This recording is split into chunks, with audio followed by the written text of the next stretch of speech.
Queridos irmãos, saudações. Espero que estejam todos a passar maravilhosamente bem.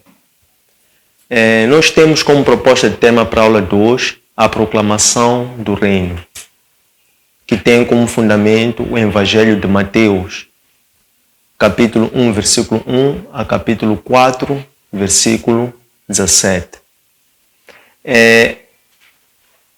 Antes de aprofundarmos sobre aquilo que nos traz a reflexão de hoje, importa fazer uma ponte entre aquilo que foi a última, relativamente a esta que é a sessão de hoje.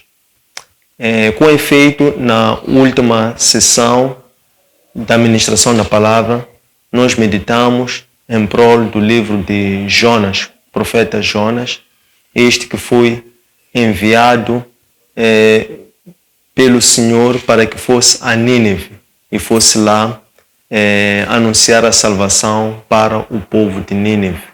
E nós vimos, em função disso, a atitude de Jonas, que ao invés de fazer uma deslocação horizontal ou geográfica, escolheu antes uma deslocação vertical, descendo 3 vezes.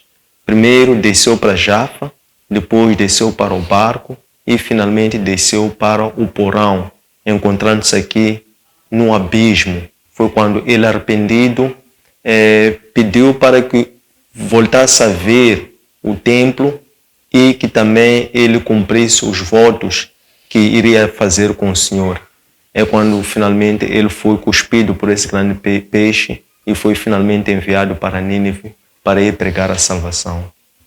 Para hoje, e dentro do nosso programa, que é o coaching espiritual, que nós pretendemos proclamar o Evangelho, difundir a Cristo enquanto mistério do plano de Deus, falar sobre a dispensação e a importância do Espírito Santo enquanto o Espírito Consolador que Cristo informou-nos que era oportuno que Ele fosse para que nós não ficássemos refém, que esta é aquela luz que acaba por iluminar e manter as portas do templo sempre abertas. Os verdadeiros adoradores são aqueles que andam segurando 2 principais elementos. Primeiro é o candelabro e o segundo é a busca incessante pelo azeite, pois este azeite é que é a unção do Espírito Santo que mantém a chama ou o fogo ou o Consolador aceso em nossas vidas, para que nós possamos ter uma vida que seja plena no que concerne a presença do Senhor e também no que tange ao cumprimento dos planos do Senhor para nós enquanto a sua criatura. Em termos de composição da aula de hoje, vai ter 5 partes. A primeira vai ser a genealogia de Cristo, o Messias. A segunda parte vai ser a pregação de João Batista no deserto. A terceira parte vai ser o batismo de Cristo no Jordão. A quarta parte vai ser a tentação que Cristo enfrentou no deserto, quando foi conduzido ao deserto pelo próprio Espírito. E a quinta e última parte vai ser o início da vida pública por parte do próprio Cristo. No que concerne a genealogia de Cristo, indo já para o Evangelho segundo Mateus, consta lá que Cristo é filho de Abraão, mas também consta que Cristo é filho de Davi. Cristo é filho de Abraão porque isto encontra fundamento no livro de Gênesis, quando o Senhor, firmando a sua aliança perpétua com Abraão, prometera a este que a sua dinastia ou a sua descendência iria reinar eternamente. Mas também Cristo é filho, segundo Mateus, de Davi, porque isso consta no livro de Jeremias, por intermédio do profeta Jeremias, que anunciou que das entranhas da descendência de Cristo, da descendência davídica, iria surgir um reino eterno. Mas também o Evangelho de Mateus sugere que houve 42 gerações desde Abraão a Cristo. Em particular, eu tive o cuidado de contar estas gerações e eu encontrei um número de 40 gerações.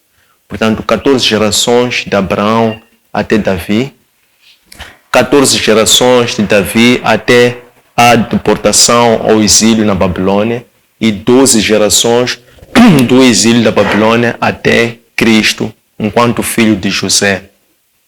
Nós sabemos que se olharmos para a genealogia de Cristo, queremos perceber, em termos de linhagem patriarcal, como é que Cristo descendeu. Nós sabemos que, humanamente falando, Cristo foi filho de José, por infusão ou por descida do Espírito Santo na Virgem. Mas sobre isso eu vou detalhar um pouco mais à frente. Aqui estou a referir-me às genealogias. Então, Cristo, na sequência das genealogias, ele é filho de José. José, que nós sabemos que é da tribo de Judá. Judá, que é descendência de Davi, mais uma vez. Então, para além disso, há um fato também muito curioso e impactante. É que na genealogia de Cristo surgem 4 mulheres não judaicas, 4 mulheres não hebreus, 4 mulheres também, por assim dizer, que eram mulheres pagãs. São elas Tamar, Raab, Ruth e a mãe de Salomão, como é que chamava? Betseba. Mas também, para além dessa, depois vem a Maria. Esta que não é o caso das outras, porque ela aparece como uma virgem, como o repositório onde houve a descida do Espírito Santo, cumprindo as profecias, conforme eu vou explicar um pouco mais adiante. Mas este facto é muito importante na genealogia de Cristo, porque isso testifica que Cristo veio para trazer a salvação para todos. Não é por acaso que Cristo, na sua genealogia, tem 4 mulheres pagãs que fizeram parte de todo o seu percurso. Voltando para as profecias, porque estamos aqui na genealogia de Cristo, enquanto o Messias, enquanto esse Salvador que estava a ser muito aguardado, há aqui alguns fatos importantes que merecem a nossa atenção. O primeiro sinal é que Maria era noiva, por assim dizer, de José. José era um homem justo e sincero. Quando ele soube que a sua namorada, noiva, era grávida, porque ele ainda não conhecia a sua mulher, ele preferiu, para não causar uma vergonha para ela pública, ele preferiu abandoná-la. Quando ele abandonou, em sonho, apareceu o anjo do Senhor, que foi informá-lo de que ela havia descido a semente do Espírito Santo e que ela, enquanto a virgem, haveria de nascer o rei de Israel. E isto faz cumprir uma das profecias do Antigo Testamento, que dizia que da virgem iria nascer um rei. De seguida, depois disso aconteceu quando José decide voltar e assumiu a Maria. Depois dele assumir a Maria, aparecem magos do Oriente. Estes magos do Oriente, que eram astrólogos, que entendiam da ciência, da astrologia, eles seguiam uma estrela que a partir do Oriente indicava que havia nascido o rei dos judeus. Então esses magos, seguindo aquela estrela, foram cair na cidade santa em Jerusalém. E lá procuraram saber, junto à maior autoridade que era Herodes, onde é que havia nascido o rei dos judeus. E Herodes, estupefacto, pega em contrapé, de seguida nomeou os sacerdotes e chamou também os escribas e consultou-lhes aonde é que vai nascer o rei dos judeus. Então eles mais uma vez olharam para o Antigo Testamento e disseram, de acordo com a lei, de acordo com o Antigo Testamento, ele vai nascer em Belém. Então Herodes chama secretamente os magos e diz-lhes, quando vocês souberem onde ele nasceu, por favor voltem pelo mesmo caminho para me informarem, porque eu também quero ir adorar a ele. Os magos continuaram a seguir um caminho, viagem, até que a estrela parou e eles, felizes, entraram na casa e encontraram a Maria segurando um bebê nos braços. E eles logo reconheceram que aquele era o rei dos judeus e abriram seus tesouros, ofereceram ouro, mirra e incenso. tendo isto ocorrido, quando os magos, depois eles em sonho foram alertados que eles não deveriam voltar pelo mesmo caminho. E também o próprio anjo desceu para José e informou que ele deveria se refugiar no Egito. Quando foi para o Egito, por meio de morte de Herodes, também lá no Egito, cumpriu-se mais uma profecia do Antigo Testamento, que dizia que irei chamar o meu filho do Egito. Tendo isto ocorrido, este sinal também, Herodes, quando apercebeu-se que os magos haviam lhe fintado, ele desceu enfurecido e mandou escrever ou assinou um decreto no qual mandava matar todos os bebés com a idade de até 2 anos. E isto acontecendo, também cumpriu-se mais uma profecia que dizia, essa profecia que dizia que de Ramá haveria de se ouvir uma grande voz, que era a voz da Raquel, que iria chorar pelos seus filhos que já estavam mortos. Isso também é mais uma profecia que estava no Antigo Testamento. Tendo estes sinais se cumprido, então o anjo voltou a aparecer a José, informando de que ele já poderia finalmente voltar para Israel, porque Herodes já não era vivo. Quando José volta, sabendo que ainda corria perigo, ele decidiu instalar-se em Nazaré. E isso também é a confirmação de mais uma profecia do Antigo Testamento, que dizia que ele iria se chamar Nazareno. Então Cristo cresce a viver, a residir em Nazaré. Depois disto acontecer, então por essas alturas surge João Batista no deserto. E ele, no deserto da Judeia, ele começou a anunciar o reino, dizendo: endireitai os vossos caminhos ao Senhor, convertei os vossos corações. Isto também é o cumprimento de uma profecia do Antigo Testamento por intermédio do profeta Isaías, que assim havia prescrito. Este João Batista apresentava-se trajado de pelos de camelo e tinha um cinto de couro, alimentava-se de mel e de mel silvestre e gafanhotos. Este traje de João Batista, a forma como ele se apresentava trajado, anunciava que ele era um profeta, não é? Aquilo era um sinal dele ser um profeta. E ainda João Batista é um protótipo do profeta Elias, que é o profeta escatológico, que também nós sabemos que era alguém, era um homem que era peludo e que também tinha cinto de couro. Então, enquanto João Batista anunciava a partir do deserto, acorriam para lá em massa pessoas vindo de Jerusalém, pessoas vindo de Judá e de outras regiões para irem ouvir e acompanhar as mensagens que eram transmitidas por João Batista. E destes apareceu também neste grupo fariseus, saduceus. Quem eram estes? Quem são essas castas?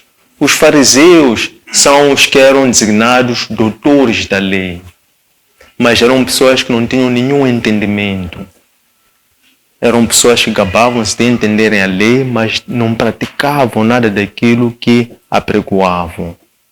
E quem eram os saduceus? Os saduceus eram uma classe especial de pessoas que gozavam de alguns privilégios pela sua posição social naquela sociedade e que eles eram próximos por causa dos interesses comerciais que eles tinham alguma relação com o clero, nomeadamente com os fariseus, mas dizia-se que entre os fariseus e os saduceus eles não se entendiam muito bem. Então, estes quando ocorriam para João Batista disse-lhes: bando de víboras, quem que vos alertou que a cólera está para vir? Antes, vocês deveriam se aplicar em produzir verdadeiros frutos de conversão e não se enganem dizendo que são filhos de Abraão, porque até estas pedras podem se tornarem filhos de Abraão. Entretanto, João Batista, já dirigindo-se para os outros, ele dizia: eu vos batizo com a água que vai vos levar ao arrependimento. Mas, após mim, virá alguém mais forte do que eu nem sequer sou digno de lhe desatar as sandálias. E esse vai vos batizar pelo Espírito Santo e pelo fogo.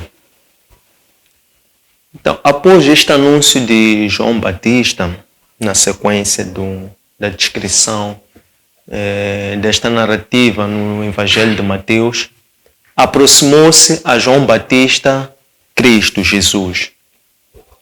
Jesus, quando aproximou-se a João Batista, ele pediu que João Batista o batizasse. João Batista de pronto recusou, dizendo que tu é quem tens que batizar a mim. Então Cristo disse que não. Para que se cumpra toda a justiça, convém que tu batizes a mim. Então, João Batista, por imersão às águas, batiza Cristo, e aqui ocorre também um outro fenômeno interessante envolvendo a Trindade, nos seguintes termos. Quando Cristo saiu da água, isto é, o Filho, rasgou-se os céus e desceu uma pomba, como representante do Espírito Santo, que desceu e repousou sobre ele. E de seguida uma voz lá do céu, que é a voz do Pai, bradiu dizendo: este é o Filho que eu tanto amo e do qual me comprazo. Tendo dito isto, que foi a unificação, a manifestação da Trindade num único evento que marcava a presença e a unção pelo Espírito Santo, que é o selo divino em Cristo, para o início dos outros atos, do terceiro ato, que iriam completar os 3 atos preparatórios do início da vida pública de Cristo.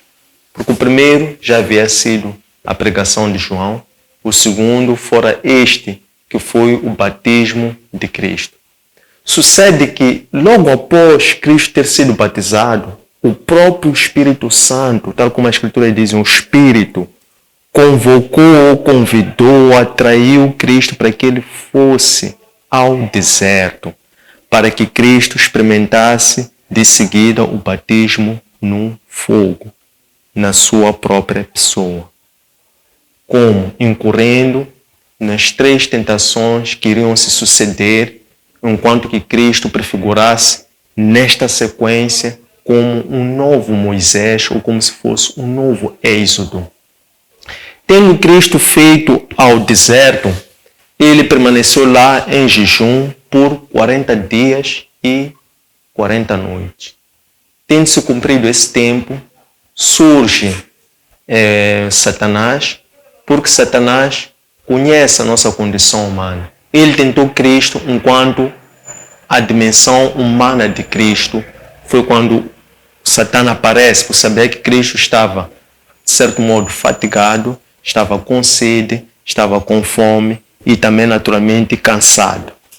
Então começam as tentações nos seguintes termos. Foram 3 as tentações que Satanás afrontou a Cristo. A primeira delas foi: se tu és filho de Deus, converte essas pedras em pão. Então Cristo respondendo, usando o livro de Deuteronômio, como se fosse naturalmente a experiência do Êxodo, um novo Êxodo, algum novo Moisés, responde dizendo-lhe que não só do pão viverá um homem, mas de toda a palavra de Deus. Não satisfeito o diabo por essa resposta, fez o segundo ataque a Cristo. De que forma? Levou-o até ao pináculo de um templo e de lá de cima disse-lhe: atira-te, porque está escrito nas Escrituras, tu ordenarás a que os anjos te segurem pelas mãos para que tu não te firas. Então, Cristo também, aí o diabo nesta segunda tentação usou uma passagem do texto bíblico, uma passagem isolada para justificar as suas pretensões. E Cristo, mais uma vez, responde usando o livro de Deuteronômio, dizendo: não tentarás ao Senhor teu Deus. O diabo, ainda não satisfeito, tentou Cristo pela terceira e derradeira vez da seguinte forma: levou-o, conduziu para um monte muito alto e de lá do cimo desse monte mostrou-lhe toda a plenitude dos reinos terrestres e disse-lhe: se tu te prostrares e me adorares, eu vou te dar um pleno poder sobre tudo. Então, relativamente a esta tentação, a terceira, Cristo também respondeu-lhe recorrendo ao texto bíblico, livro de Deuteronômio, dizendo: sai-te de mim, diabo, porque tu e todos os teus irão adorar a um e único Deus. Tendo dito isso, o diabo saiu-se dele e vieram os anjos. Quando os anjos chegaram, levaram-lhe, confortaram-lhe e de seguida, de acordo com o Evangelho de Mateus, Cristo toma conhecimento que João Batista foi levado preso. Quando isso sucedeu, Cristo nessa altura havia sido batizado no Jordão, então ele decide mudar-se de Galileia, onde estava Nazaré, para Cafarnaum. E lá também confirma-se mais uma profecia do Antigo Testamento, que dizia que ele iria iniciar, o Messias iria iniciar a pregação a partir de Cafarnaum, porque afinal aquela não era uma cidade tão pequena quanto se pudesse parecer. A semelhança de Belém, que foi o local que também a estrela foi parar, que também cumpriu uma profecia dizendo que tu não és a menor das cidades, apesar de seres a menor das cidades de Judá, mas és grande por aquilo que vais gerar. Então, é quando Cristo, estando aqui em Cafarnaum, ele inicia então a sua vida pública, começando a pregar o Evangelho, dizendo: arrependai-vos, porque está próximo o reino dos céus. Tendo chegado a esta parte, fica aberta a sessão de questões, comentários, sugestões, para podermos aprofundar. Eu vou reservar mais tempo a essa parte para poder infundir e podermos discutir em termos de revelação, em termos de teologia. Poderia ter levado mais tempo, mas preferi, pelo menos, confiarmos, alinharmos neste alinhamento, nesta sequência, para esta sessão podemos ter mais tempo de discussão. Muito obrigado. Sim, eu tenho umas 3 questões aqui. Primeiro como era antes de João Batista? Será que as pessoas não adoravam a Deus e não havia batismo? Primeira. A segunda qual era o espírito que levou a Jesus ao deserto e que poder tinha o diabo para enfrentar ao Jesus?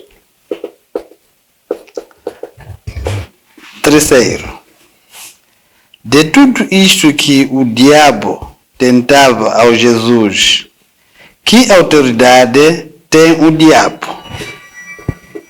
Obrigado.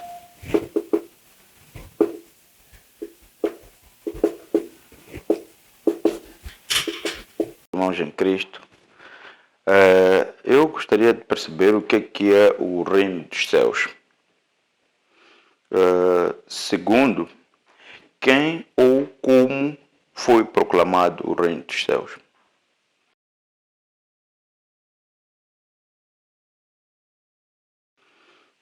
Também gostaria de perceber onde é que Cristo refugiou-se quando o rei ordenou que todas as crianças de 2 anos para baixo fossem executadas ou fossem mortas.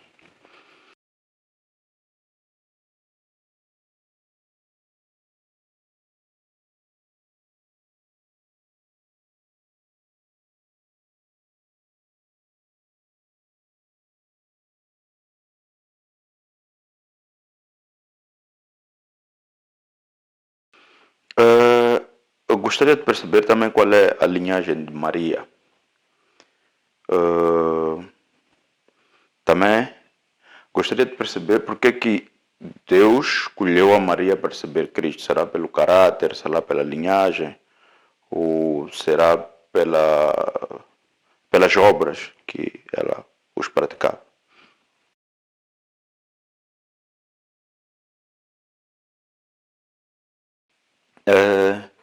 Também gostaria de saber se das 12 tribos com o nascimento de Cristo, todos eles uniram-se para seguirem a Cristo ou cada tribo continuou com as suas práticas ou tradições. Qual é o fundamento ou lei na área teológica que fundamenta que o João Batista poderia batizar com águas?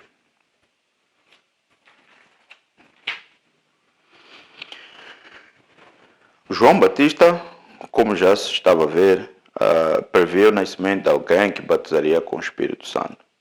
Então, o que eu gostaria de perceber, atualmente, com a continuação da prática de João Batista, porque todas as religiões atualmente batizam com água, o que eu gostaria de perceber é que, com esta prática de batismo na base de águas, o Espírito Santo e o fogo unem-se ou cada igreja batiza da sua forma, pelas vias do João Batista, e outra pela via de Cristo, que é com fogo e o Espírito Santo.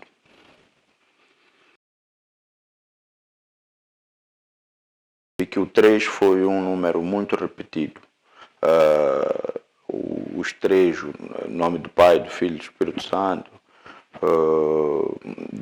3 dias que prometeu destruir e reconstruir o templo. Eu gostaria de perceber o que significa 3 na vida terrena de Cristo.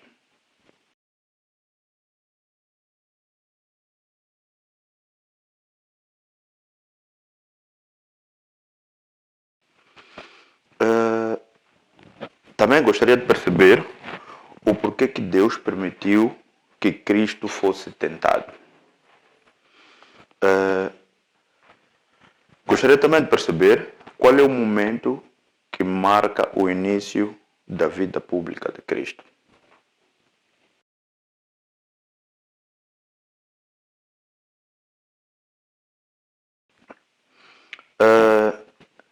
Em suma, também, em forma de resumo, eu também gostaria de que explicasse o nosso coach o que significa, ou em um breve trecho, o resumo da proclamação do Reino dos Céus. O que é isso de proclamação do Reino dos Céus para nós, os cristãos, dos dias atuais? Obrigado. Estimados irmãos, muito obrigado por estas questões aqui colocadas, que vão emprestar uma outra dinâmica a esta reflexão. A primeira é: como era antes de João Batista? Será que não havia batismo? Antes deste ato, que foi o anúncio do reino por intermédio de João Batista, e João Batista, por sua vez, que descende de Isabel, que é prima de Maria, mãe de Cristo, que é propriamente dito portanto, na disposição das escrituras sagradas que marcam o início do Novo Testamento. Então, antes disso, eu posso me referir ao período que separa o Antigo do Novo Testamento. Portanto, desde o livro de Malaquias, as profecias do Malaquias até o início do Novo Testamento, há um período que é marcado por silêncio de Deus, que é um período de mais ou menos 400 anos. Estava nesse período de 400 anos a acontecer alguns eventos preparatórios com vista ao pleno cumprimento dos sinais das profecias do Antigo Testamento. Então, no que concerne a batismos, se existiam ou não batismos antes dessa altura, tudo gira em volta da mensagem principal, sem querer antecipar alguma pergunta, que é a questão da salvação. A crença que existia nesta época era que a condição para a salvação era a lei e a aliança, a lei e a circuncisão, por assim dizer. Com o intermédio, com o Novo Testamento, com a nova aliança, a condição para o batismo passou desde então a ser a fé e o batismo. Então, por assim dizer, no Antigo Testamento, até antes disto, não existia batismo nesta forma.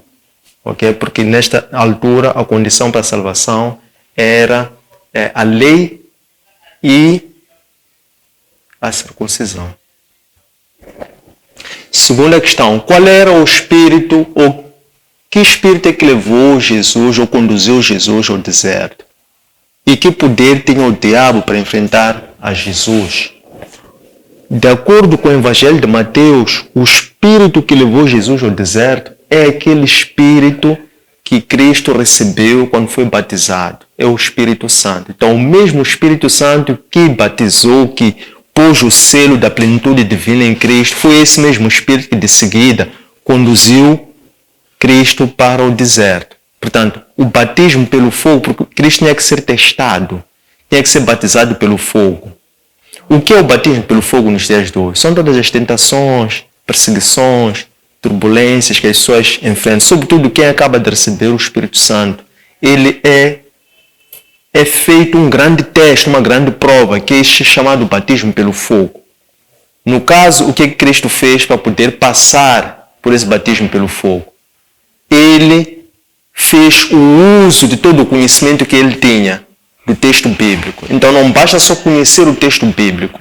Tem que, antes do que conhecer, também saber usar à medida das suas necessidades como resposta a todos os eventos, perseguições, tentações que a pessoa tem. A pessoa usar o texto bíblico. Isso aqui é, por quê? Porque o texto bíblico, isso aqui é o selo da plenitude divina. E, número 2, o batismo pelo Espírito Santo demonstra o poder de fogo, a audácia, a coragem que quem tem o selo do Espírito Santo tem. Porque quem recebe o Espírito Santo já não tem dúvida de nada, não tem medo de nada. Não resiste, não há nada que lhe assusta, não é? Porque ele vai apegado e imbuído por este poder que é o Espírito Santo. O Espírito Santo é um poder que transmite esta confiança e que te convida a tu ires para o deserto. Então o Espírito que levou Cristo ao deserto foi o mesmo Espírito que desceu dos céus quando os céus se rasgaram, quando ele foi batizado. Foi aquele Espírito que é o Espírito Santo que desceu, repousou sobre ele, que depois de seguida convidou-lhe para o deserto. O poder que o diabo tinha para enfrentar Jesus é que o diabo, ele queria impedir o pleno cumprimento do plano de Deus. E esse impedimento, essas tentativas do diabo não começou aqui. Como nós vimos, começou até desde o nascimento de Cristo. Tivemos a oportunidade de ver que quando o nascimento de Cristo, quando os magos do Oriente, saídos do Oriente, a caminho de lá, passaram de Jerusalém e foram recebidos por Herodes e informaram que queremos saber onde vai nascer o rei dos judeus. Ali logo Herodes já ficou em alerta e ele já queria matar, aniquilar, impedir para que não se cumprisse o plano de Deus. Porque Cristo, ele é um mistério do plano de Deus. Cristo faz parte de um plano de Deus. Então, este diabo, ele era revestido por esse poder de querer impedir que se cumprisse o plano de Deus. De que forma? É que se Cristo não fosse tentado, ele não poderia ser o quê? Justificado ou testificado. Porque a pessoa primeiro tem que ser tentado para depois ser o quê? Justificado ou testificado. Então, quando ele foi justificado, testificado pelas tentações, ele foi encontrado sem nenhum pecado, sem nenhuma falha. Ele passou a ser o quê? Um holocausto, um cordeiro o quê? Perfeito. É por isso que ele, tendo sido achado um cordeiro perfeito, pela condução da sua própria vida, inspirado pela autorização do Pai e revestido sempre com a forte presença do Espírito Santo, é que ele então pôde finalmente se oferecer voluntariamente na cruz para poder lá ser um holocausto para a nossa regeneração nos dias de hoje, oferecendo-se como um sacrifício santo, vivo e agradável para o Senhor. De tudo isso que o diabo tentou Jesus, que autoridade tem o diabo? O diabo tem autoridade sobre o mundo, o diabo tem autoridade sobre a carne. O diabo conhece as fraquezas da carne. A carne é fraca. O espírito é que é mais forte. Mas o espírito, para ele ser forte, tem que ser alimentado. E a carne, para ficar forte, também tem que ser alimentada. Por isso é que as escrituras dizem: a pessoa tem que morrer para poder viver. Tem que morrer em carne para nascer em espírito. Então, a autoridade que o diabo tinha era sobre a condição humana de Cristo. Então o diabo tentou a Cristo enquanto humano no deserto. Sabia que ao fim de 40 dias e noites em jejum, ele estaria o quê? Cansado, com fome, com sede, fraco. Então foi precisamente neste momento que o diabo apareceu para tentar Cristo enquanto a condição humana. O que é o reino dos céus? De acordo com o livro de Romanos, o reino dos céus não é comida, não é bebida. É justiça, é paz e é gozo pelo Espírito Santo. Então o reino dos céus é a plenitude divina. É justiça, paz, gozo pelo Espírito Santo. Plenitude, harmonia. O reino dos céus é tudo aquilo que foi resgatado pelo sangue de Cristo. Quem foi resgatado pelo sangue de Cristo não tem no seu coração a ambição ou um interesse ou um coração voltado para a satisfação de seus interesses carnais, nomeadamente comer, beber, poder, ostentação, aparecer. Estes são frutos da carne que levam ao pecado. O pecado conduz à morte. Quem nasce pelo Espírito tem um coração limpo. E no seu coração limpo disse que é o coração que abunda o tesouro. Então neste coração é onde entra o reino dos céus.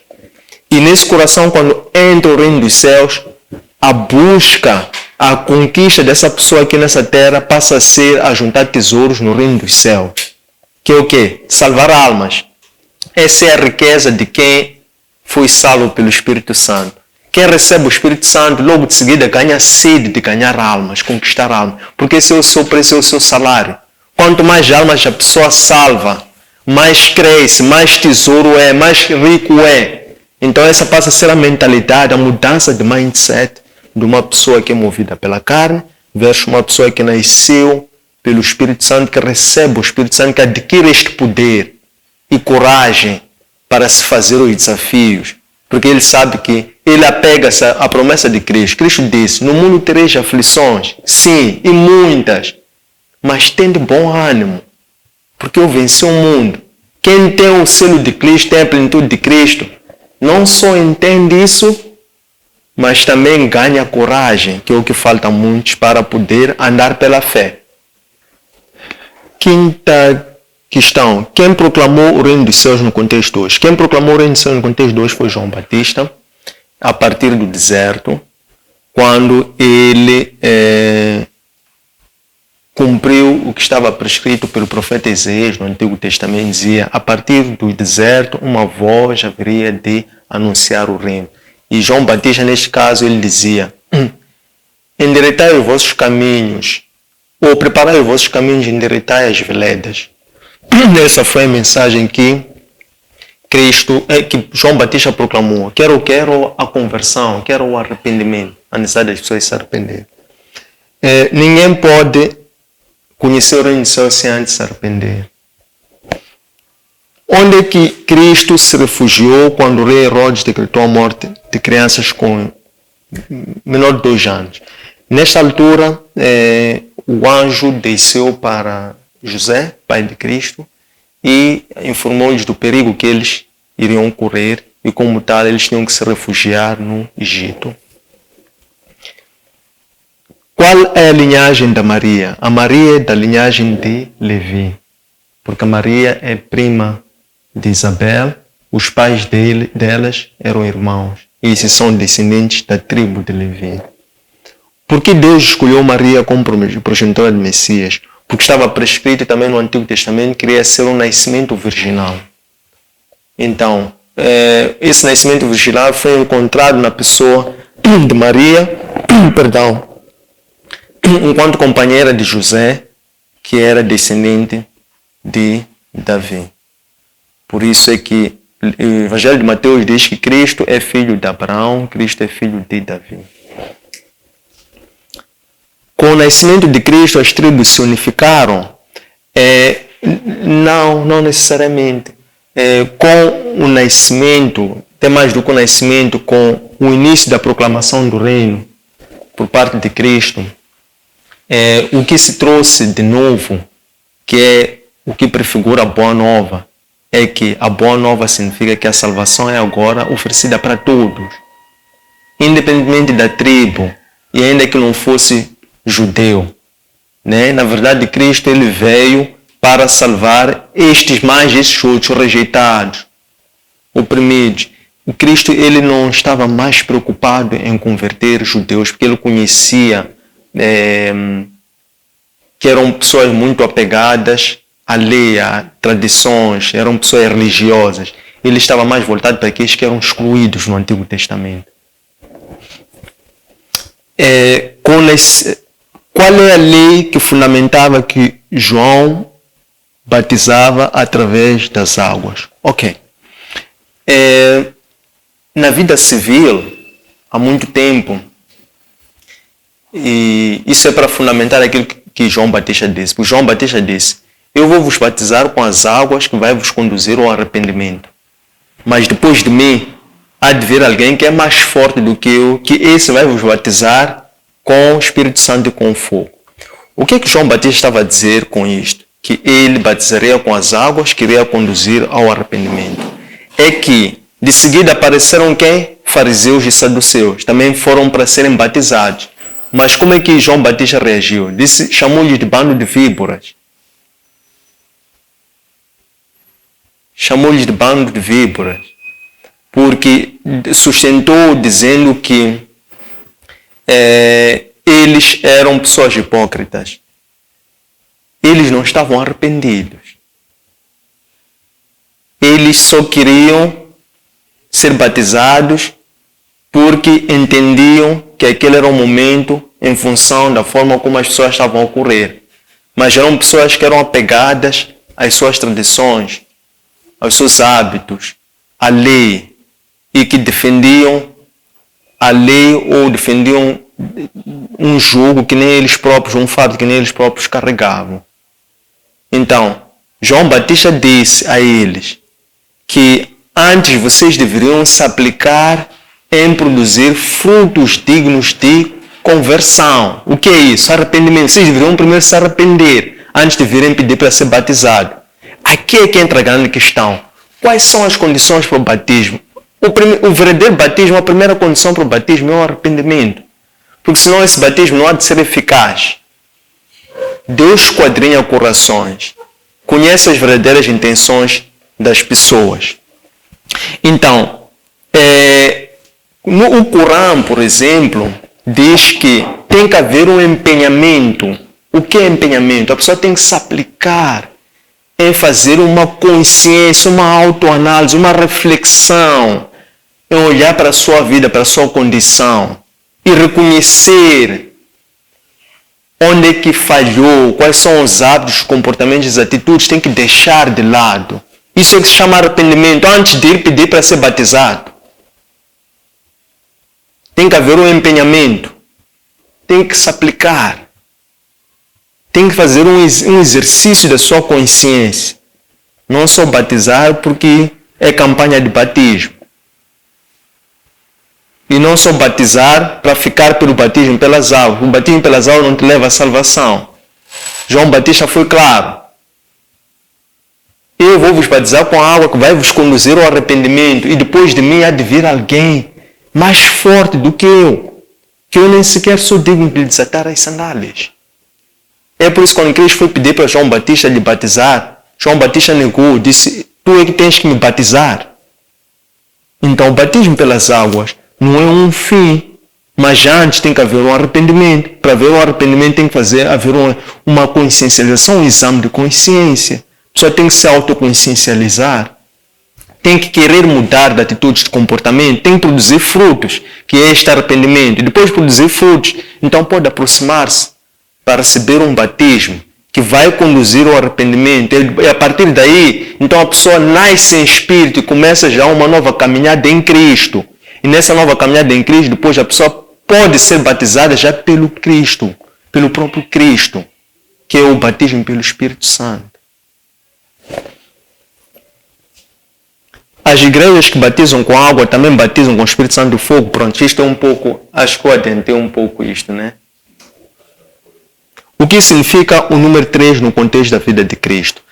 O número 3 é um número providencial que significa número divino, ou número da divindade, que simboliza a Trindade.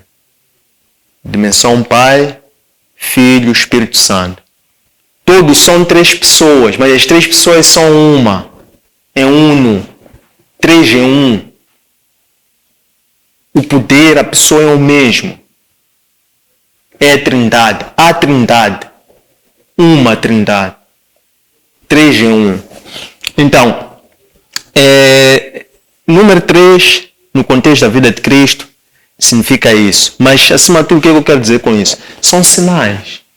São sinais. Então, os sinais da divindade vão acompanhar todos os atos de Cristo para mostrarem que Ele está a cumprir profecias. Toda a vida de Cristo, vida, paixão, morte e ressurreição, são cumprimentos de sinais que estão destacados no Antigo Testamento, enunciado pela lei e pelos profetas. Por isso Cristo disse, eu não vim para rejeitar a lei e os profetas, mas eu vim para aperfeiçoar. Ele veio aperfeiçoar. Então, o número 3 representa os sinais. E também, como o número providencial, representa o número da divindade. Porque Deus permitiu que Cristo fosse tentado? Eu expliquei um pouco aqui antes, mas vou dizer, no caso, Cristo tinha que ser tentado. Foi o próprio Espírito, que é uma das partes da Trindade, a dimensão Espírito, que conduziu Cristo para o deserto, porque Cristo tinha que passar pelo deserto, porque Cristo tinha que ser batizado também pelo fogo. Primeiro Cristo foi batizado pelas águas, depois foi batizado pelo Espírito Santo, depois foi batizado pelo fogo. Para quê? Para que ele fosse justificado, testificado, que ele fosse encontrado sem pecado, sem falhas, sem defeito. Para que ele fosse ser o que? Por fim oferecido como um holocausto, como um sacrifício santo, vivo e agradável, para que esse sacrifício pudesse ser aceite para a remissão de pecado de todos.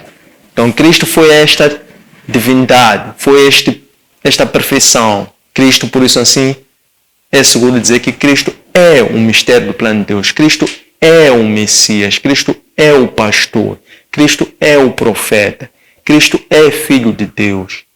Cristo é servo, filho de Deus. Cristo é Messias.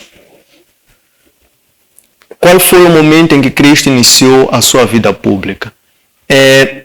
Tinham que se cumprir esses 3 sinais. Anúncio, por intermédio de João Batista, preparou o caminho.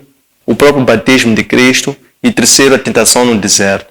Para que ele, então, iniciasse a sua vida pública. De acordo com o Evangelho de Mateus, depois de ele ter sido tentado no deserto, quando o diabo saiu, desistiu, foi derrotado, abandonou, vieram os anjos. E depois de seguida, então, Cristo ouviu dizer que João Batista tinha sido preso. E quando ele ouviu dizer que João Batista tinha sido preso, ele percebeu que já era chegado o momento dele iniciar a pregação do Evangelho. Então foi aí que Cristo começou a pregar o Evangelho. Como é que Cristo iniciou a pregação do Evangelho? Do mesmo modo que João Batista iniciou, interessante. João Batista, quando iniciou, disse: convertai-vos ou arrependai-vos, porque está próximo o reino dos céus. Foi precisamente essas as palavras que Cristo enunciou quando iniciou a pregação do Evangelho. O que aprendemos com a proclamação do reino dos céus? A mensagem eu penso que está mais ou menos clara, simplificada. É sobre a necessidade da conversão, do arrependimento. Mas dizemos que antes do arrependimento tem que haver um empenhamento, tem que haver uma aplicação, tem que haver um exame de consciência. A pessoa por si, de por si, tem de rever os seus comportamentos, as suas atitudes, os seus hábitos. Isto exige um grande exercício de humildade, porque é lutar contra o próprio, é lutar contra si próprio. Ninguém melhor do que nós podemos conhecer. Não é um pastor, não é um sacerdote, não é uma pessoa que vai dizer quais são as nossas atitudes, os nossos comportamentos. Nós próprios é que sabemos quais são. Então, quando nós nos empenhamos para fazer este exame de consciência e reconhecendo, identificando essa vida que queremos mudar, que queremos mortificar, queremos sepultar, aí de seguida podemos já movermos para pedirmos para sermos batizados pelas águas, que é a imersão. Na vida civil disse que as pessoas quando eram libertas, prisioneiros ou escravos quando eram libertos, eles de seguida imergiam-se na água para nascerem de novo, com um novo nome, com uma nova identidade. Então, não há uma clareza sobre por que realmente o batismo tem que ser por via das águas. Mas há estas pistas, há estas lendas que se falam sobre o poder da imersão nas águas. No entanto, que a pessoa, quando sai com uma nova identidade. Então, o segundo passo, primeiro é arrependimento, exame da consciência, depois é o arrependimento, o terceiro passo é o batismo nas águas, vai conduzir ao arrependimento ou a produzir os frutos de conversão. Depois, o quarto passo é o batismo pelo Espírito Santo e o quinto passo é o batismo pelo fogo. Então, por que queremos aprender isso? É que estamos a dizer que Cristo, enquanto Messias, trouxe-nos um novo mandamento que diz que a condição para a salvação é fé e batismo. Então, o que se pretende transmitir com isso é que como é que nós podemos desenvolver esta fé e o interesse ou a necessidade de nos movermos para o batismo com vista a assegurar a nossa salvação e assim tomarmos posse de todas as promessas que foram transmitidas a Abraão. Está-se a dizer que Cristo é filho de Abraão, é filho de Davi. Então, as mesmas promessas que ficaram no pacto da aliança eterna com Abraão, quando a pessoa é batizada pelo batismo, pelo selo, pelo novo mandamento, então essa pessoa toma posse das mesmas promessas. Passa a ser herdeiro do reino dos céus, passa a ser co-herdeiro de Cristo, passa a ser amigo de Deus. Tendo chegado a esta parte, encontrem essas lições na nossa plataforma Facebook, Antônio Sende _ oficial, YouTube, Antônio Sende _ LDA e no nosso aplicativo Eloep. Um abraço de luz e até breve.